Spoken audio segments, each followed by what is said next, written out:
teman-teman semuanya, balik lagi di podcast Sam Stories, sebuah cerita yang inspirasi bareng gue Adam. Dan seperti biasa kita akan menulis satu hal yang menarik dan juga dengan geseran yang seru juga pastinya. Di episode kali ini mungkin akan sedikit berbeda karena ini hal yang mungkin udah lama banget gue perasaan gue juga dan penasaran juga soal memanage sebuah talent, karena biasanya gue nge-approach untuk talent gue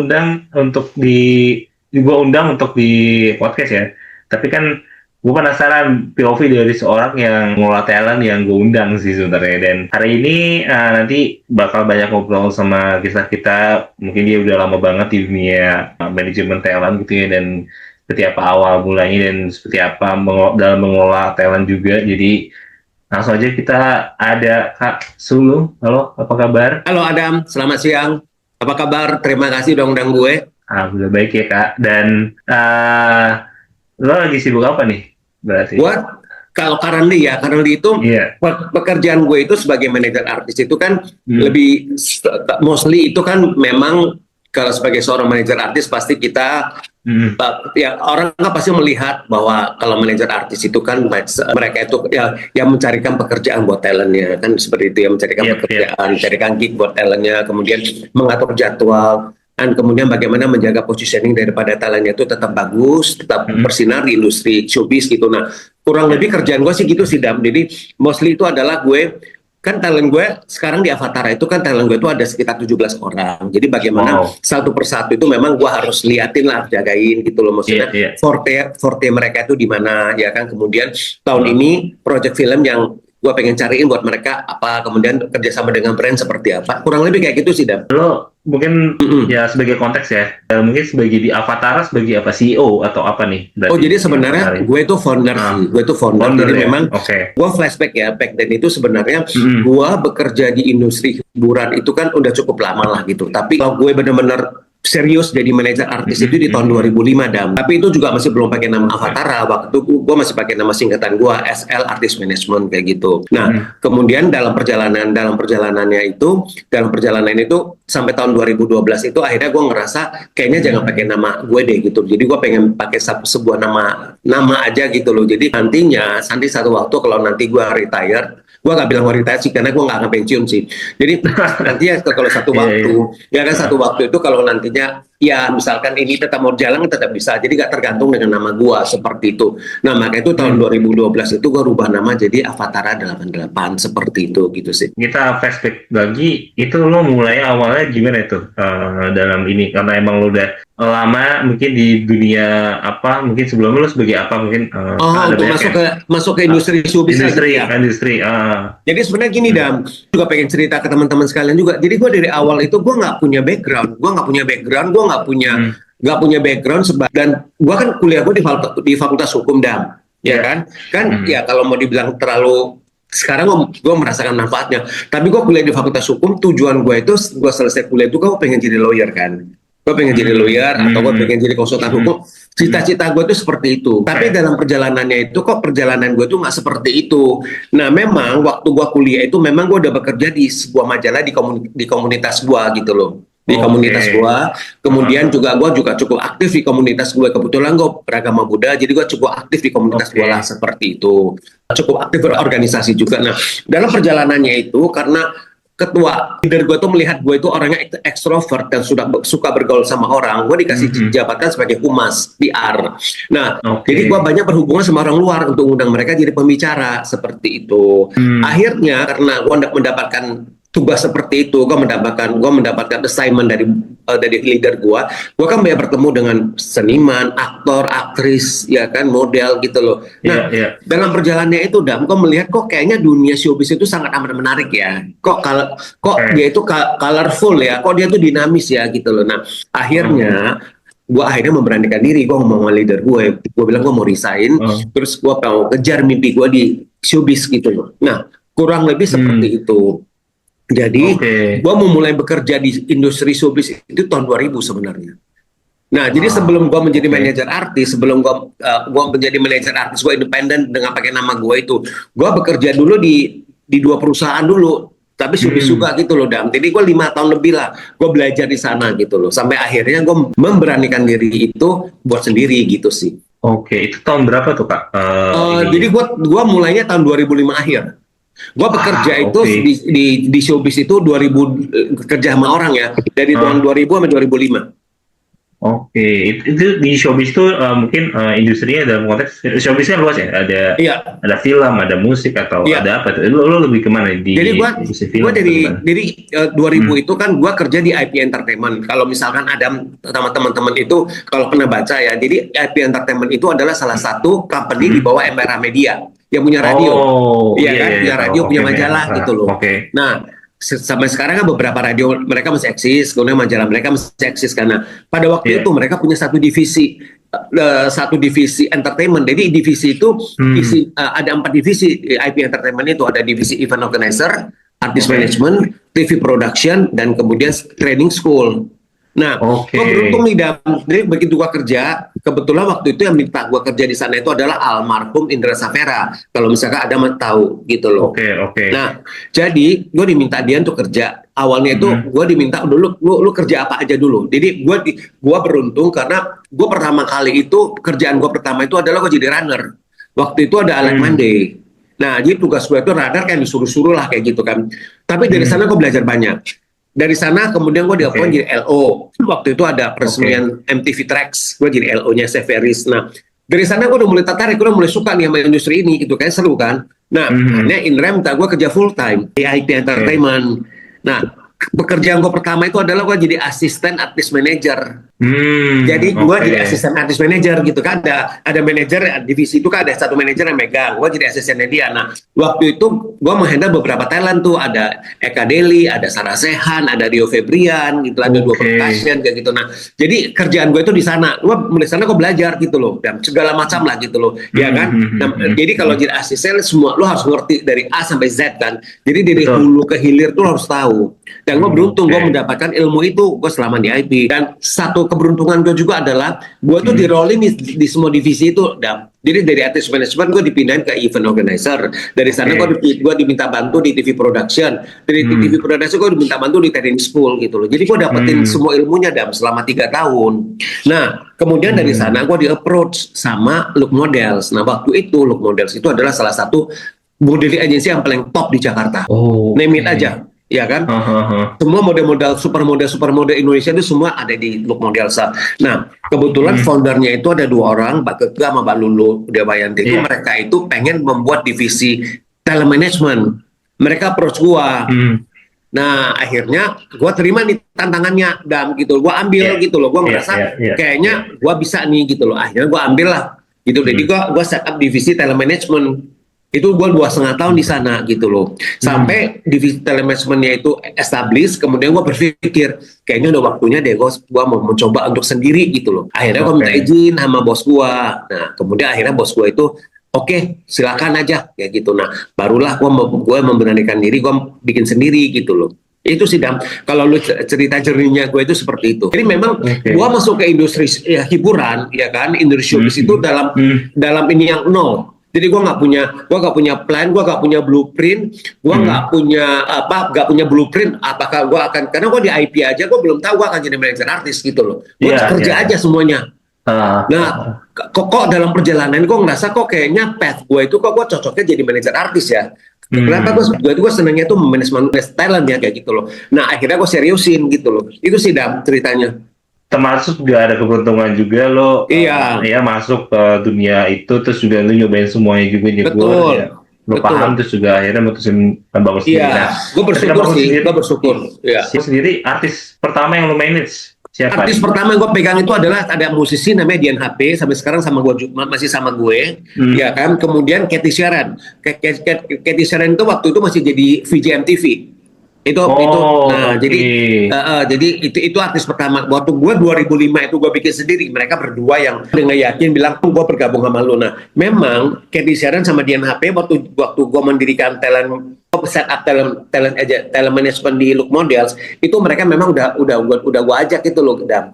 Jadi begitu Tapi gini, waktu gue keluar juga, waktu gue udah merencanakan untuk mendirikan artis manajemen sendiri, gue nggak hijack talent-talent gue cuma ngasih tau ke mereka, oke, gue tuh sekarang sendiri ya kayak gitu. Jadi udah kalian silakan aja, kalian mau tetap, maksudnya kalian, gue tidak ada maksud untuk hijack kalian, gue sama sekali enggak. Jadi gue akan bangun dari nol aja gitu. Nah, gue ngomong ke semuanya gitu loh. Nah, begitu gue udah ngomong, nggak lama kemudian Kathy sama Dian Pepe telepon gue, lu sama lu aja lah, lu kan udah bareng-bareng gue dari awal kayak gitu. Nah, jadi mereka berdua tuh sebenarnya adalah cikal bakalnya Dan gitu loh. Kemudian dalam perjalanannya itu akhirnya setelah DNHP dan Maketi akhirnya Julia Estelle. Waktu itu Julia Estelle itu film pertama dia judulnya Alexandria tuh tayang. Nah, belum ada manajer, terus karena dia adiknya Kathy bilang, Mas Ulu bantuin Julie deh, dia bilang gitu. Nah, akhirnya Julie bergabung gitu sih. Kalau lu tanya jernihnya seperti apa, Dam? Dalam menemukan sampai ke 17 itu gimana nih? Apa yang lo lihat gitu dari... Jadi kalau gua ya, Dam, kalau sebenarnya itu kalau ditanya kan, gua nggak bilang nih, itu kan masih ada nggak sih toolsnya atau SOP-nya gitu loh. Nah, kalau menurut gua tidak ada SOP yang baku dalam menemukan talent gitu loh. Tidak ada SOP yang baku. Karena apa? Karena sebenarnya itu kan kalau kita menemukan talent itu kan bisa dengan berbagai macam cara ya. Jadi apa? Ada ya, kalau kita dulu sering lihat juga ada beberapa seperti PH ataupun manajemen itu mereka bikin kayak talent search kan seperti itu, ya kan? Dari sana akhirnya mereka memilih tuh yang menang tuh di manage sama mereka seperti itu, atau nanti main di film atau di sinetron atau di series kan seperti itu. Itu salah satu tools. Kalau gue memilih adalah gue lebih memilih approach-nya yang itu loh. Jadi gue juga nggak yang niat harus melakukan talent search dengan membuat sebuah kompetisi atau gimana. Kalau gue tuh lebih percaya dengan apa ya? Kalau gue datang ke sebuah acara, gue melihat seseorang itu, gue rasa kayak dia punya potensi atau seperti apa, atau gue kalau sekarang itu kan kita bisa dengan sangat mudah search sosial media kan, zaman itu kan masih belum sosial media belum semarak ini. Nah, gue tuh lebih nyaman dan gue lebih cocok dengan metode seperti itu gitu loh. Nah, itu yang gue lakukan. Jadi film cowok gue pertama itu kan adalah Ben Joshua. Ya kan, Ben Joshua itu kan aktor dan dia sekarang juga kan dia sekarang itu lagi di sinetron, dan memang positioning dia di sinetron kan Ben udah established banget lah kayak gitu. Nah, itu gua sama Ben itu 2005 tuh, gua masih inget tuh. Dan waktu itu gua diminta dan gua diundang sama MRA tuh ada pemutaran film. Jadi mereka itu kan suka ada special screening. Nah, waktu gua datang itu di depan itu Ben dia kerja di bagian promosi. Jadi dia yang terima, kan biasa kita dapat undangan kan. Nah, dia yang ngambil undangannya, kemudian mempersilahkan undangan itu masuk ke dalam bioskop. Nah, pertama kali gue lihat Ben, gue ngerasa mukanya menarik ya kayak gitu loh. Menarik ya mukanya ya, cool gitu loh. Gak banyak senyum, ya agak-agak dingin gitu lah. Ini menarik ya, dan gue ngerasa manajemen yang baru gue berikan kan belum ada talent cowok ya. Akhirnya gue kasih kartu nama gue, Dan. Nah, dia juga kasih kartu nama dia. Belum ada apa-apa tuh, belum ada pembicaraan belum ada apa-apa, sampai gue masih inget 2 bulan setelah gue kenal nama Ben, gue tiba-tiba ditelepon sama satu sutradara gitu loh, Dian Sasmita gitu. Nah, dia itu lagi mau direct film judulnya Dialova. Kalau ada masih inget tuh ada judul dia. Dia udah mendapatkan 2 main talent, tapi dia membutuhkan lagi 1 pemain gitu loh, belum ketemu. Karena dia mencari cowok yang mukanya yang cool, ya kan, kemudian agak dingin dan ada sedikit jutek, kurang nguli karakternya seperti itulah gitu loh. Dia nanya gue, lu ada nggak ya? Gue bilang, gue sih belum ada talent cowok ya, gue bilang, tapi gue ada kenal nih, ada satu, tapi dia bukan aktor, gue bilang kayak gitu. Dia masih kerja gitu. Tapi gue coba ya, gue telepon Ben, Dam, lu tertarik gak ada casting Dialova gitu loh. Terus gue bilang, iya, mereka juga kan butuh beberapa karakter juga kan. Lu coba aja, gue bilang kayak gitu. Dia mikir, dia karena dia mesti kerja kan, tapi dia semua punya keinginan jadi aktor kan. Akhirnya dia bilang, lu gue coba casting deh. Dia casting, gue masih inget tuh dia castingnya pagi tuh, Dan. Sorenya gue diteleponin sama dia, dapat dia perannya. Jadi Dika, nama gue masih inget namanya Dika, peran utama, karena ada 3 orang kan main talentnya. Betul. Nah, ini gue bilang sama Ben, ini lu jadi peran utama lo, gue bilang. Nah, lo kalau jadi peran utama lu harus izin kurang lebih 1,5 bulan. Mungkin nggak lu masih kerja, ya kan? Dia bilang lu kasih waktu gue mikir deh, karena maksudnya dia kan banyak pertimbangan ya, gitu loh. Maksudnya ya dia harus ngomong ke keluarganya dia juga gitu loh. Terus dia harus tanya ada kemungkinan di kantornya bisa cuti nggak sepanjang itu. Dia bilang lu kasih waktu gue 5 hari deh. Akhirnya gue bilang sama Dian, lu masih bisa nunggu kok 5 hari karena masih posisinya Ben masih banyak pertimbangan. Gue bisa nunggu 5 hari. Tapi gue bilang jauh, belum tentu iya loh, gue bilang kayak gitu. Gak apa-apa, kau tungguin. 5 hari kemudian main telepon gue, dia ambil. Jadi dia resign dari kerjaannya, dia ambil Dialova gitu loh. Nah, kemudian dalam perjalanan kan Dialova meledak. Ya dari sana lah karir band terus jalan sampai sekarang. Nah, kurang lebih seperti itu. Itu yang ini ya. Ini kurang lebih lah gitu loh. Biasanya gue scouting talentnya dengan cara seperti itu. Nah, ada juga yang misalnya mereka itu juga yang udah mulai established, tapi mereka belum ada manajer. Nah, itu mereka approach gue kayak gitu loh. Nah, itu yang gue lakukan dengan Vino G. Bastian. Gue ketemu Vino G. Bastian itu di tahun 2008 saat dia syuting film Serigala Terakhir. Film itu kan rilis tahun 2009. Waktu itu dia nggak ada manajer, kemudian dia approach gue. Nah, Vino kan waktu itu kan namanya kan udah dikenal orang lah gitu loh, walaupun sebesar sekarang. Tapi kan dia udah jadi salah satu aktor yang diperhitungkan, Vino kan seperti itu. Mas Ulum, gue bilang ada manajer, Mas Ulum mau bantuin gue nggak gitu. Akhirnya kita ngobrol, bilang oke deh Vin, kita kerja bareng. Nah, sampai sekarang juga Vino bareng sama gue dari 2009 sampai sekarang. Seperti itu. Ini juga dengan Adi Wirasti. Gue kerja bareng sama Adi Wirasti itu tahun 2012. Waktu itu juga sama, udah selesai dengan manajer yang sebelumnya gitu loh. Terus dia DM gue. Enggak, lo masih ingat dia masih ini gue di DM gue tuh di X, lo masih ingat tuh Twitter zaman itu kan. Habisnya kita ketemu, kita ngobrol. Gue merasa kok cocok ya sama dia gitu loh. Gue tuh selalu suka dengan talentanya yang punya ini loh, yang punya personality yang kuat. Mereka tahu apa mereka pengen. Seperti itu. Nah, akhirnya gue bilang, ya udah kita coba kerja bareng yuk. Tapi gini, gue bilang, kita lihat 3 bulan dulu ya. Kalau 3 bulan itu maksudnya nggak works ya nggak apa-apa juga gitu loh maksud gue. Tapi kita coba ya. Akhirnya sama Adi Wirasti juga sampai sekarang masih kerja bareng. Gitu sih Dam, prosesnya seperti itu. Menarik. Tapi gue rasa kalau ini kan rata-rata secara ini kan aktoran banyak yang udah senior banget menurut gue, masih menuju senior lah ya. Gimana lo menemukan talent baru yang kayak mungkin yang muda kali ya? Kayak sekarang lo megang Julio Parengkuan. Ya? Nah, itu gimana tuh cerita lo? Nah, kalau Julio Parengkuan tuh menarik tuh Dam. Julio Parengkuan itu gua sama bapaknya kan udah berteman lama ya. Gua sama bapaknya kan berteman, jadi temen-temennya gua sama bapaknya udah puluhan tahun lah kayak gitu. Nah, waktu Julio SMP bapaknya kelas 3, bapaknya pernah kenalin sama Julio sama gue. Gue cuma bilang sama bapaknya aja, feeling gue nih anak bakal jadi nih, Win. Gue bilang kayak gitu. Gue merasa dia punya potensi udah jadi aktor, gue bilang kayak gitu. Iya, gue bilang kayak gitu. Udah, habis itu gak ketemu lagi kan, karena dia juga sekolah di apa. Nah, di tengah-tengah kuliah itu dia dapat tawaran tuh, dan film Dilan. Oh iya, Dilan. Iya kan, dia casting. Nanti dia dapat, ya kan? Betul. Nah, akhirnya bapaknya Mas Erwin tolong gue, lu bantuin gue dealing deh apa segala macam. Akhirnya gue bantuin dia ketemu tuh sama ke pihak gue bantuin dia kontrak apa segala macam gitu loh. Akhirnya dapat kan. Nah, dari sana Julio udah mulai dikenal tuh. Iya kan? Betul. Nah, udah dikenal tuh di sana. Nah, dari sana dalam perjalanan itu waktu itu juga gue lagi sibuk juga konsolidasi manajemen gue. Nah, akhirnya Julio waktu itu masih pegang sama bapaknya Erwin. Kemudian sampai satu titik Erwin ketemu gue Parengkuan, lu gue kayaknya udah kewalahan nih handle Julio karena kerjaan kan bapaknya juga kan punya talking kan, punya sekolah kan, sekolah ini public speaking school kan, dan banyak beberapa kerjaan. Nah, terus Erwin juga bilang, gue kayaknya udah agak kewalahan nih ngurusin Julio, lu bisa bantuin gak? Oke, gue bilang, kok ketemu deh sama Julio, gue bilang gitu. Akhirnya kita ketemu ngobrol. Nah, dia kan masih umur early 20 ya gitu loh. Tapi gue melihat gitu ya, kok anak itu kok pemikirannya cukup dewasa, cukup clear, dan dia ngerti banget apa yang dia mau. Akhirnya gue bilang, yuk Julio kita kerja bareng yuk. Akhirnya kerja bareng sama Julio sampai sekarang gitu.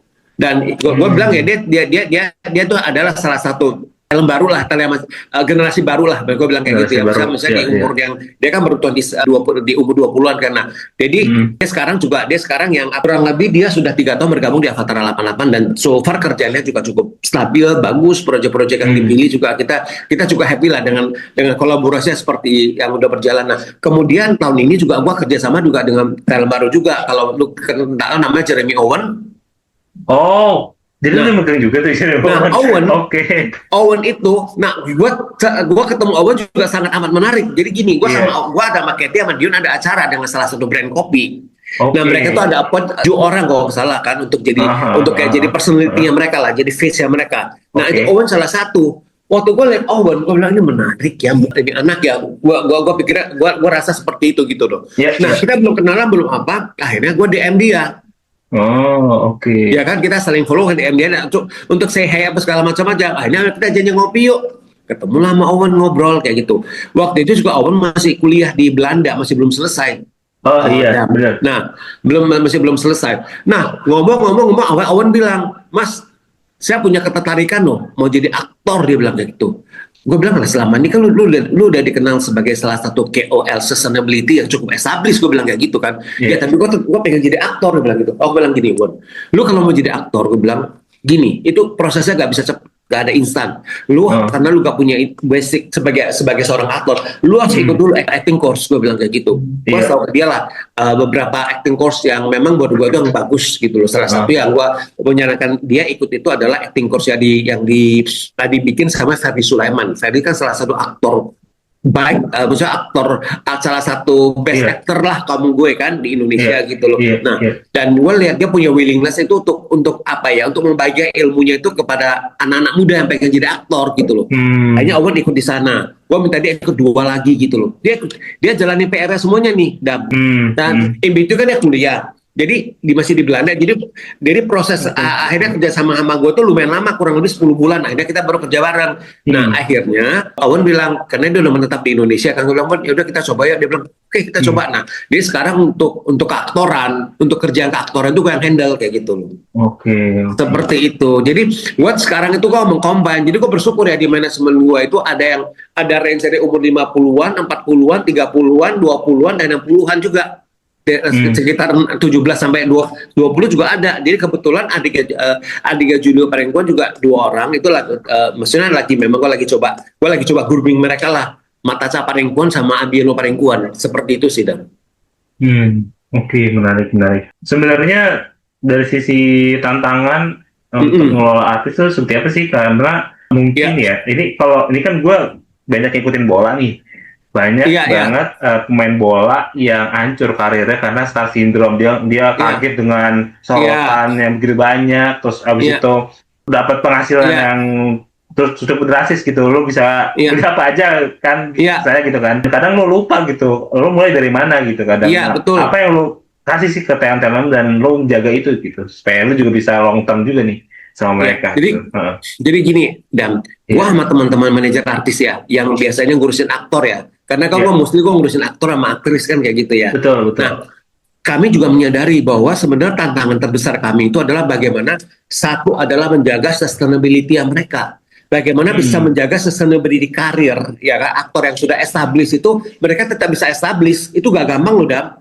Lu kalau misalkan lu mau dapetin 1-2, lu bisa sukses berarti film lu hits, film lu box office dan semua orang ngeliat lu, itu gua nggak bilang gampang. Tapi itu biasanya udah ada jalannya tuh seperti itu. Tapi begitu lu udah ada di titik itu, lu udah ada di posisi itu, bagaimana lu bisa memaintain itu, bagaimana lu bisa mempertahankan itu. Contoh ya, misalkan gua ambil contoh aja lah, misalkan sebuah film yang dibintangi oleh Vino, contoh Kodrat. Penontonnya kan gede banget tuh, juta-jutaan kan seperti itu. Ya kan, film Dion Wiyoko sore dapat 3 juta lebih kan seperti itu. Dapat momen kan mereka kan, gitu loh. Atau Julia Estelle waktu itu dia film The Raid 2, ya kan? Dia jadi Hammer Girl-nya kan, ya kan, sama The Night Come For Us, semua orang ini ada heroin baru nih kan, seperti itu. Semua orang lihat, semua orang pengen ngasih project, semua orang pengen bekerja sama. Nah, di momen dimana semua orang itu pengen bekerja sama, semua orang itu pengen berkolaborasi, maksudnya baik dalam project film maupun dari brand, di sanalah sebenarnya fungsi seorang manajer itu tuh harus aware, harus bisa melihatnya nggak cuma sekarang aja, tapi harus melihat oke, nanti gimana gue harus menjaga itu nggak cuma sekarang, tapi 2 tahun kemudian, 3 tahun kemudian, 5 tahun kemudian seperti apa, biar tetap path-nya itu tetap bagus. Nah, kalau ditanya seperti apa, kalau menurut gue itu adalah biasanya gue ngomong sama talent gue, kita diskusi, dengan sekarang lu dapat momen nih, ya kan, semua mau kerja sama lu, nah kita harus seperti apa nih? Semua brand mau lu ambil, semua tawaran mau lu ambil, atau kita pilih-pilih gitu loh. Kalau dari gue tuh lebih nyaman dan gue lebih memilih adalah gak semua project yang datang misalkan nih datangnya bertubi-tubi itu kan, yang datang semuanya itu kita harus breakdown dulu satu-satu, kita lihat satu-satu, kita diskusikan mana yang terbaik buat mereka, gitu loh. Termasuk juga tawaran dari brand, mana yang kita ambil, mana yang kita kita jangan dulu deh. Nah, itu harus cukup wise untuk bisa melihat itu. Nah, seperti apa? Nah itu sekali lagi Dam, itu adalah gua bisa bilang itu adalah learning by doing karena nggak ada toolsnya seperti itu gitu loh. Apakah Iya. dalam perjalanannya itu gue salah membuat decision? Pernah salah, pernah malah Ya. berkali-kali. Tapi dari sana gue belajar gitu. Oke. Kami berdua lah, maksudnya kami berbelajar, gue belajar, kalau gue juga belajar kayak gitu loh. Seperti itu sih. Lesson Iya, learn-nya iya. banyak banget. Seperti Oke, itu. oke. Mungkin tadi kan dari sisi pekerjaan ya, dari Iya, sisi personal life, apa yang lo jaga juga gitu supaya iya, antara pekerjaan dan personal iya. life tuh seimbang gitu dan tidak mengganggu pekerjaan juga. Iya, ini menarik pertanyaannya. Jadi Hmm. gini, Dam, dari gua awal gua mendirikan Artis Management, Ya, gua udah jelas bahwa Artis Management, DNA dari Artis Management Avatar 88 itu adalah gua tuh konsepnya itu adalah gua tuh butik hotel. Jadi gua tidak akan oke. memanage talent dalam kondisi dalam yang banyak puluhan orang, gua enggak 30 40 gua enggak, karena gua enggak punya kapasitas untuk ke sana. Energi gue Hmm. tuh nggak nyampe untuk kasih ke mereka semuanya gitu loh. Jadi Oke. itu udah jelas bahwa itu adalah butik hotel. Gue nggak akan manage Thailand lebih dari 20 Iya, orang itu udah iya, pasti iya, karena iya, iya. kapasitas gue hanya bisa gitu. Yang kedua, Hmm. setiap kali gue bekerja sama dengan mereka, gue udah bilang bahwa gue itu adalah business manager kalian. Gue tuh hanya fokus di urusan pekerjaan. Nah, gue tidak mau cawe-cawe, gue tidak mau ikutan di urusan pribadi mereka.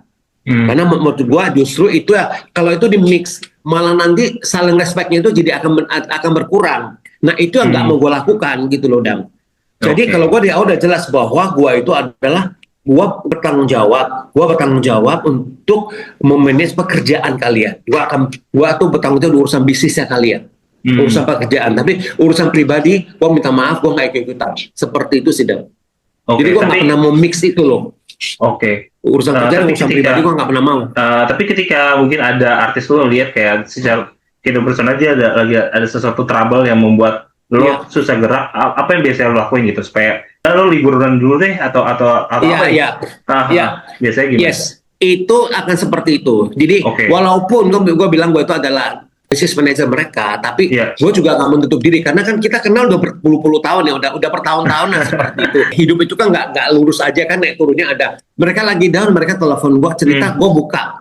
Oke. Gue menjadi pendengar. Gue selalu menjadi pendengar yang baik. Kalau mereka minta gue memberikan suggestion, gue ngasih suggestion. Tapi kalau enggak, gue cukup mendengarkan aja. Dan menurut gue dengan mendengarkan aja, mereka juga udah happy gitu loh. Nah, Oke. yang lu bilang itu. Jadi kalau gue melihat itu, gue nggak akan bilang kayaknya lu break dulu deh. Gak apa-apa kok, gue bilang kayak gitu.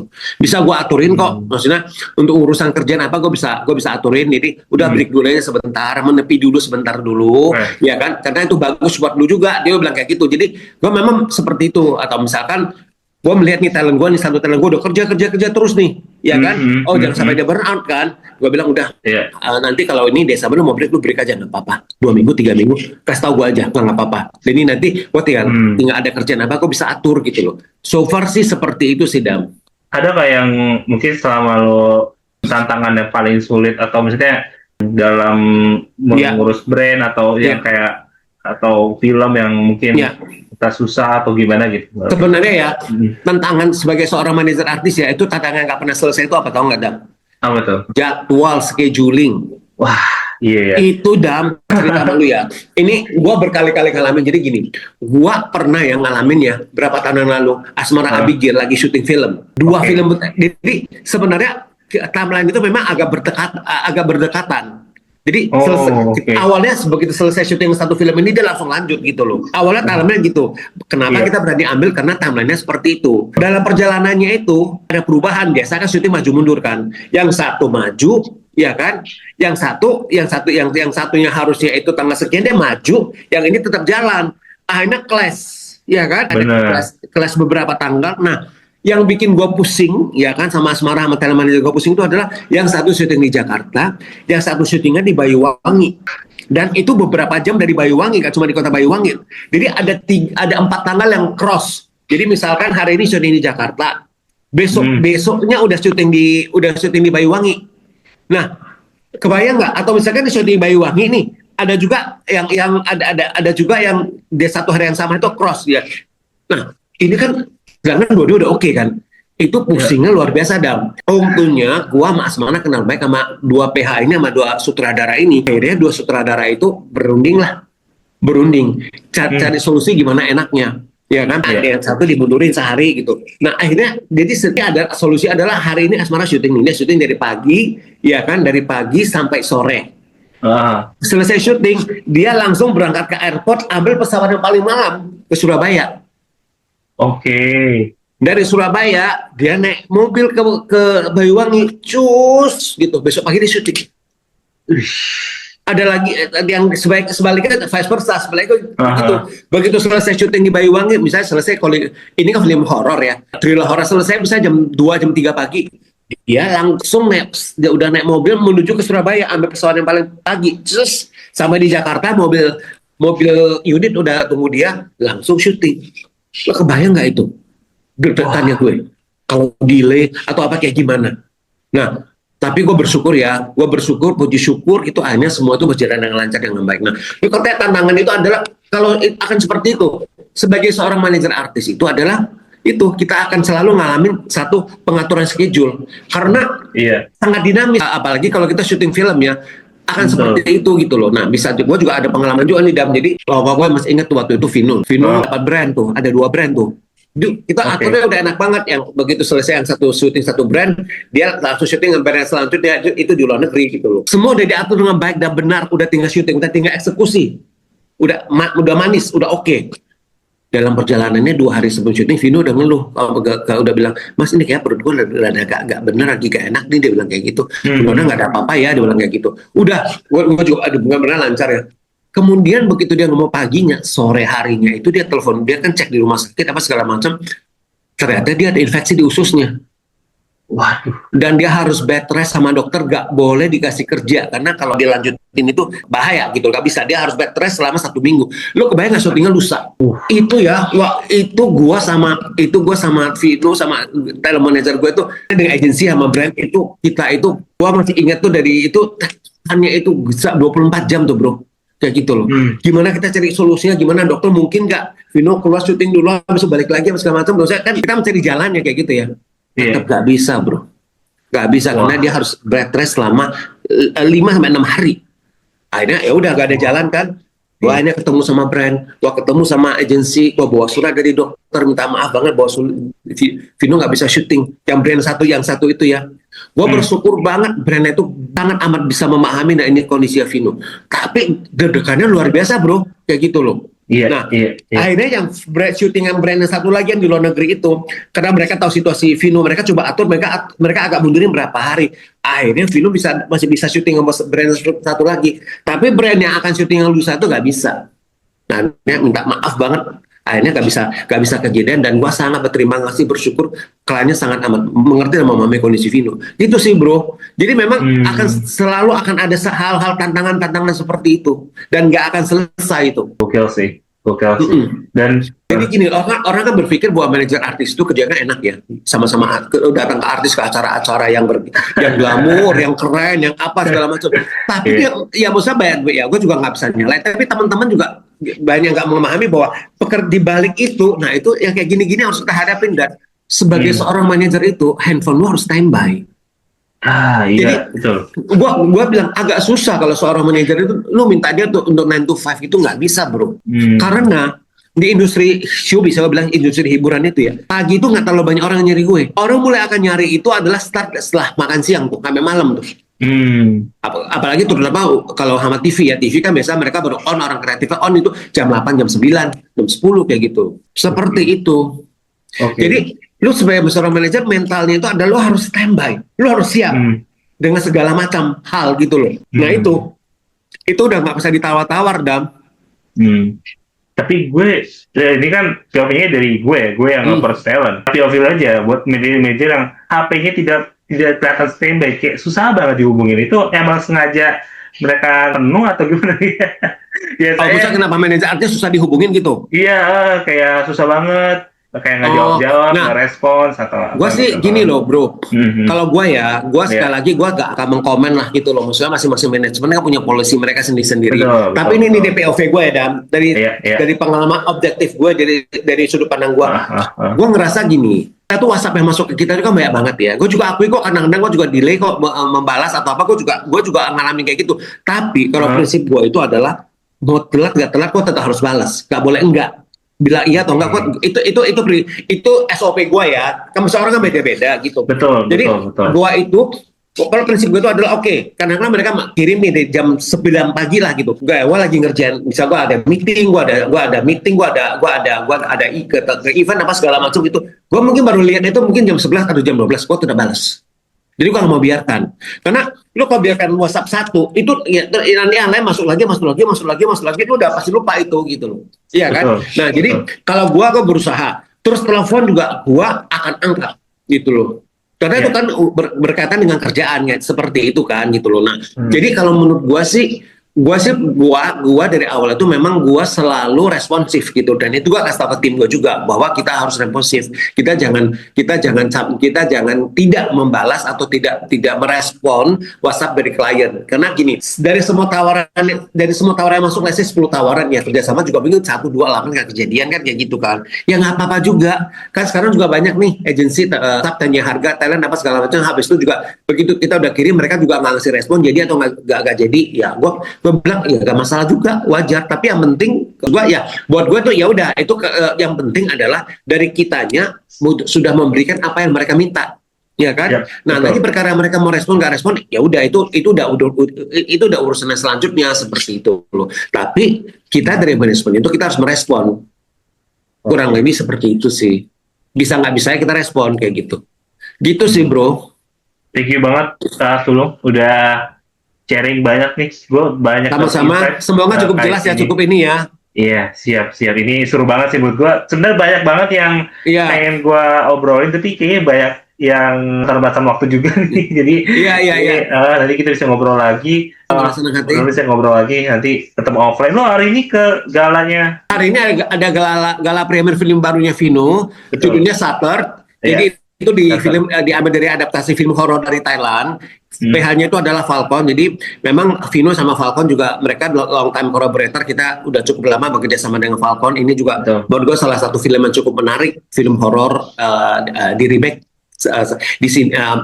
oleh Cines Indonesia. Dan maksudnya gue cukup antusias ya, gue cukup excited melihat bagaimana. Ya, pasti akan beda lah ya. Pasti akan mereka pasti akan PH-nya pasti akan infuse dengan unsur lokal juga kan. Jadi nggak plek-plek ngikutin apa yang ada di film original yang dari Thailand gitu. Nah, gue sangat amat cukup antusias sih untuk melihat filmnya. Nah, biasanya gue gini, dan gue kalau ada gala film Thailand, gue sebenarnya kan gue bisa nonton duluan juga kan. Karena bisa sih. Jadi tapi gue memilih gue mau nontonnya di gala premier aja karena beda sih kayak gitu loh. Rasanya beda gitu loh, Dam. Gitu.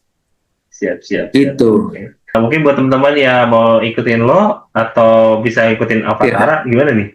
Mungkin di sosmednya. Kalau mau beli, kalau misal gue itu punya akun Instagram, jadi namanya Sulung Landung. Nah kalau akun manajemen itu namanya Avatara 88. Jadi silakan teman-teman kalau pengen tahu aktivitas gue gitu ya, atau aktivitas gue sebagai manajer artis, karena gue itu sangat jarang, gue gak terlalu banyak posting urusan personal gue, jadi feed gue itu isinya memang pekerjaan gue sebagai manajer artis. Nah kemudian di Avatara itu lebih bisa melihat semua kegiatan daripada artis Avatara 88 sih gitu. Ya kalau gitu nah, teman-teman bisa follow juga. Dan buat teman-teman yang ada ide untuk konten podcast Samstory selanjutnya, bisa banget ya on Instagram di @podcast_samstory, dan juga bisa melihat kita di podcastsamstory@gmail.com. Dan thank you buat teman-teman semuanya sudah menerangkan Samtalk Podcast Samstory episode ke-103, and see you the next episode. Dadah semuanya. Terima kasih untuk waktunya, terima kasih diundang Adam. Good luck.